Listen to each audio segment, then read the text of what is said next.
नमस्कार दोस्तों, एक बार आपका फिर से स्वागत है टेक्निकल एनालिसिस और डेरिवेटिव्स ट्रेडिंग में। तो दोस्तों आज हम जानेंगे मार्केट में एक मूविंग एवरेज नाम का इंडिकेटर होता है जो कि मार्केट में बहुत ही पुराना, प्रसिद्ध लेकिन एक कारगर इंडिकेटर है।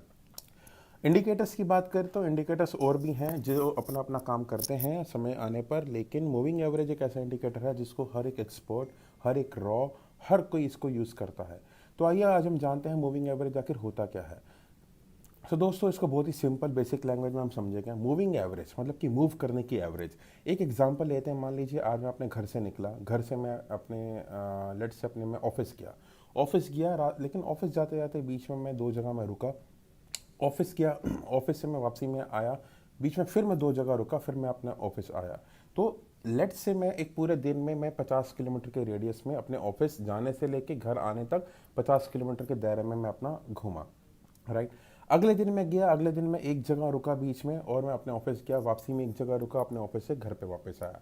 तीसरे दिन मैं बिना कहीं रुके अपना ऑफिस गया, ऑफिस से वापस आया। चौथे दिन मैं ऑफिस गया ही नहीं या मैं आधे रास्ते से वापस आ गया, राइट। पांचवें दिन मैं कहीं और गया। तो अब अगर आप एक डेटा अगर आप एनालिसिस करेंगे, अगर आपको मुझ पे या एक इंसान पे किसी भी एक एलिमेंट पे अगर आपको एक डेटा एनालिसिस करना है, आप क्या देखेंगे?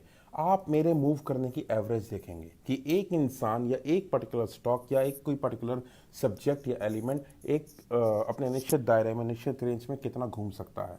उस रेंज को जब मैं ब्रेक करूंगा वो मेरा कहलाएगा ब्रेकआउट। उस रेंज को जब मैं ऊपर की तरफ ब्रेक करूंगा तो मैं वो कहलाएगा ब्रेकअप।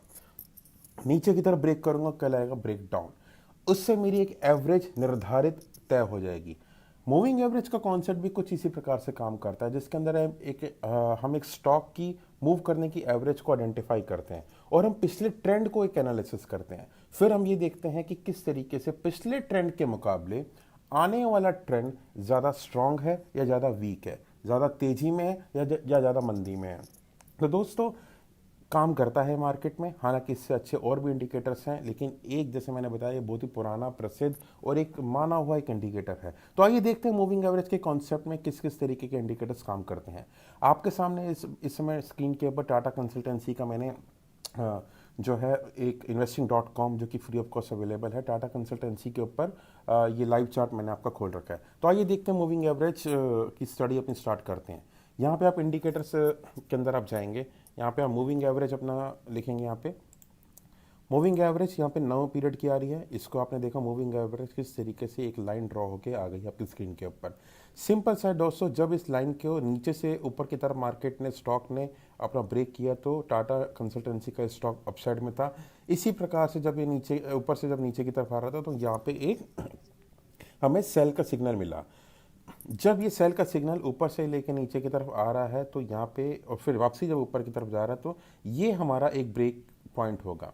जब ये वाले मूविंग एवरेज का पॉइंट हमने ब्रेक किया, चाहे ऊपर या नीचे, वहाँ पे हमारी एक पोजिशनल ट्रेड की भी एंट्री मिल सकती है दोस्तों। स्टॉक मार्केट अनिश्चितताओं से भरा हुआ एक व्यापार है। इसके अंदर कुछ भी सर्टेन नहीं है, लेकिन यस कुछ चीज़ें ऐसी हैं, एक्सपर्ट सिस्टम्स ऐसे हैं कि कुछ प्रिंसिपल्स ऐसे हैं, कुछ इसमें स्ट्रेटजीज ऐसी हैं जो इसमें काम करते हैं। मूविंग एवरेज भी उन्हीं स्ट्रेटजीज में से एक नाम है।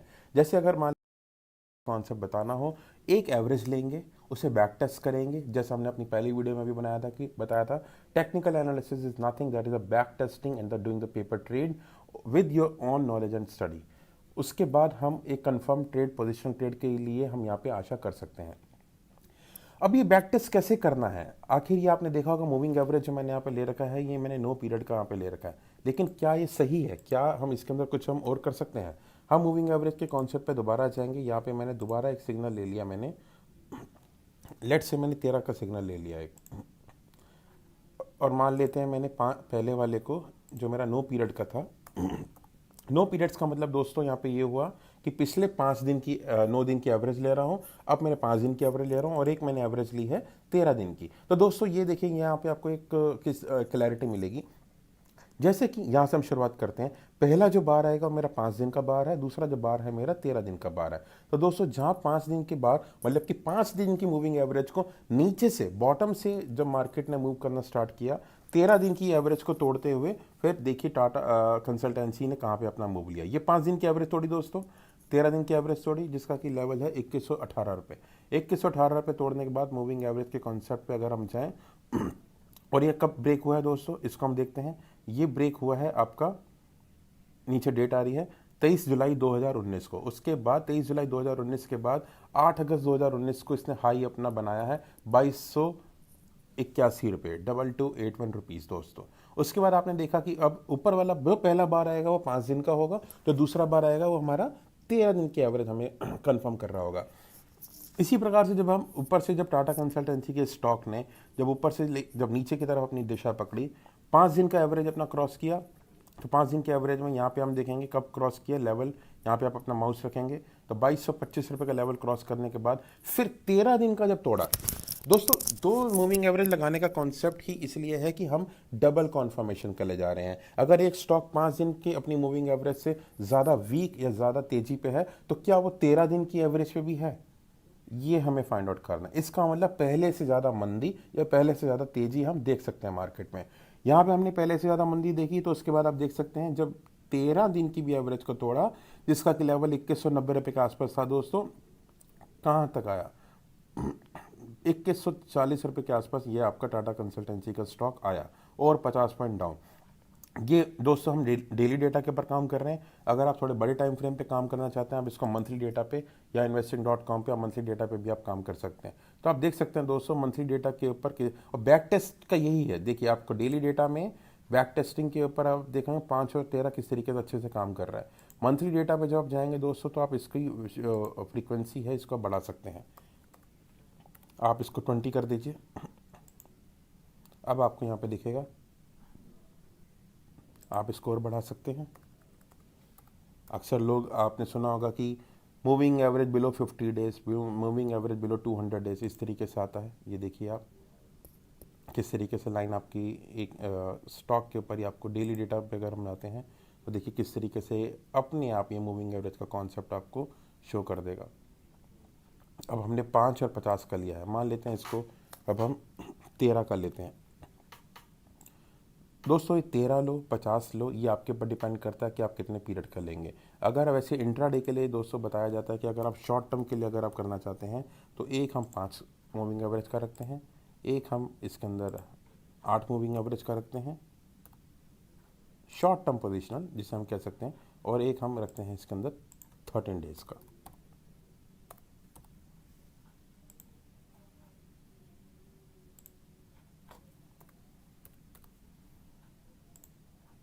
पाँच 8 13 आप देखेंगे दोस्तों ये कहीं ना कहीं जो टेक्निकल एनालिसिस जिन्होंने पढ़ा है उनको एक ये रेनबो जैसी शक्ल नज़र आ रही है। बिल्कुल ठीक दोस्तों, डैरल गप्पी भी कुछ इस तरीके से नज़र आता है, रेनबो भी कुछ इसी तरीके से नज़र आता है। आखिर है क्या ये मूविंग एवरेज का कॉन्सेप्ट ये दोस्तों, ये और कुछ नहीं है। अलग अलग एक्सपर्ट्स ने अपने अलग अलग मूविंग एवरेजेस के डेटा को बैक टेस्ट करके एक इंडिकेटर डेवलप कर रखा है। आप भी चाहें आप भी अपना इंडिकेटर एक बना सकते हैं, बशर्ते आपका जो भी इंडिकेटर हो वो बैक टेस्ट किया हो।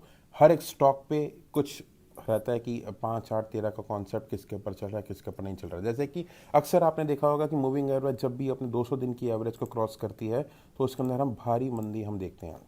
तो आइए हम यहाँ पे भी हम जरा जाके हम देखते हैं। तो दोस्तों आप ये बात आप देख रहे हैं टाटा कंसल्टेंसी के स्टॉक के ऊपर डेली डेटा। दोस्तों यहाँ पे आप डेली डेटा सेलेक्ट कर सकते हैं।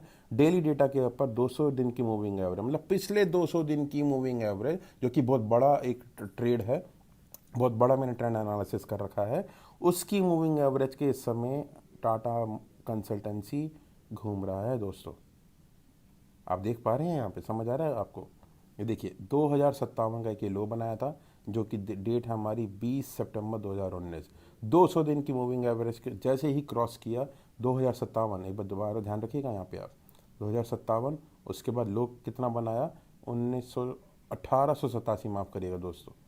तो कहाँ तो 2057, ये देखिए आप 20 सितंबर 2019 को, और कहाँ इसका लो आपका बना सीधा 1887 का। यही है long term positional trade moving average के कॉन्सेप्ट पे। तो दोस्तों क्या ऐसा नहीं हो सकता था। अब यहाँ पे चलिए एक चीज़ मैं आपको और बताना चाहूँगा दोस्तों, आप में से बहुत सारे लोगों ने इक्विटी होल्ड कर रखी होती है अपने। येस बैंक सभी को पता है 400 रुपये से 40 रुपये कैसे आया, सभी को पता है। पीसी ज्वेलर सभी को पता है दोस्तों। तो दोस्तों, क्या अगर मैं मूविंग एवरेज का कॉन्सेप्ट जानता हूँ तो क्या मैं टाटा कंसल्टेंसी को, अगर मेरी एक होल्डिंग थी, यहाँ पे मैं सेल नहीं कर सकता था अपनी इक्विटी में क्योंकि 200 दिन की एवरेज के नीचे है, और क्या मैं यहाँ पे डेरिवेटिव्स की मदद से अपना हेजिंग नहीं कर सकता था? आप समझ रहे हैं ना दोस्तों? जिन्होंने टेक्निकल एनालिसिस और डेरिवेटिव्स पढ़ा है वो मेरी बात को समझ पा रहे होंगे। जो नहीं समझ पा रहे होंगे वो हमें कॉल कर सकते हैं। हमारा नंबर है 8920712119, जो आपके अभी स्क्रीन पे भी आपको नज़र आ रहा होगा। आप उस पर कॉल करके हमसे संपर्क कर सकते हैं। हम आपको बताएंगे किस तरीके से टेक्निकल और डेरिवेटिव्स दोनों एक साथ दोनों काम करते हैं। ठीक है दोस्तों, तो ये की वीडियो आज हम यहाँ पे समाप्त करेंगे, जिसके अंदर मैंने कोशिश की कि आपको मैं मूविंग एवरेज का कॉन्सेप्ट में बता सकूं। ज़रूरी बात, ध्यान रखने वाली बात यह है कि जब कभी भी कोई भी स्टॉक अगर आपकी इक्विटी में आपने होल्ड कर रखा है लॉन्ग टर्म के लिए, अगर वो स्टॉक आपका 200 दिन की मूविंग एवरेज के नीचे घूम रहा है, निकलिए, अपनी इक्विटी को वहाँ पे सेल करिए, उसको हेज करिए या कुछ भी करिए, लेकिन बैठे मत रहिए दोस्तों, क्योंकि आपकी हार्ड अर्न मनी है और मार्केट वहाँ पे अपना एक बिहेवियर बता चुकी है कि मैं पहले से ज़्यादा एक लंबे टाइम फ्रेम के ऊपर मैं पहले से ज़्यादा मंदी में हूँ। यही अगर तेजी की तरफ अगर आपने देखना है तो तेजी का भी स्टॉक आप ले सकते हैं। मार्केट में स्कैनर्स भी बहुत अवेलेबल हैं जो आपको बताते हैं। हम भी स्कैनर्स के ऊपर जब हम अपनी एक क्लास डिलीवर करेंगे तब भी जानकारी मिलेगी दोस्तों। ठीक है दोस्तों, तो आज की वीडियो हम यहाँ पे समाप्त करते हैं। आशा करते हैं आप सब बहुत अच्छे से, अपने त्यौहार का मौसम है दोस्तों, और आशा करते हैं आप सब लोग कुशल होंगे और त्यौहार मनाने में व्यस्त होंगे। बहुत जल्दी एक नई वीडियो के साथ हम आपके सामने ज़रूर प्रस्तुत होंगे, और हमें मोटिवेट करने के लिए हमारे चैनल को सब्सक्राइब कीजिएगा, लाइक का बटन दबा के हौसला बढ़ाइएगा। धन्यवाद दोस्तों, बहुत बहुत धन्यवाद। Thank you so much.